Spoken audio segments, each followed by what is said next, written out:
Shubor naka-Khlem jong unongsan Hima.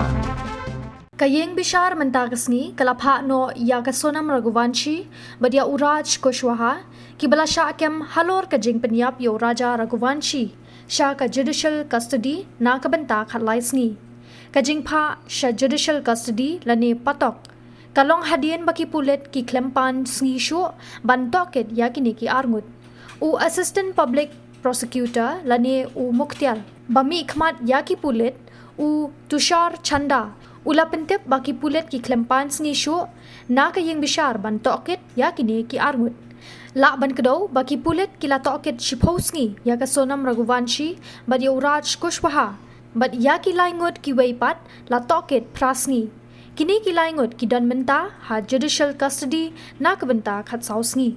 The accused were produced today before the court. The custody is over today.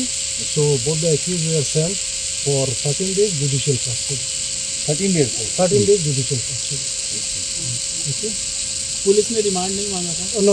Police didn't ask for any remand. Just paid for judicial custody. So after hearing, court has granted 13 days judicial custody for both the accused. तो जेसी तो 14 days होते हैं, कोई संडे वगैरह पड़ता है क्या? No mind. So who were the advocate today for the case? From state, I represented. Then from defense, no legal aid was present.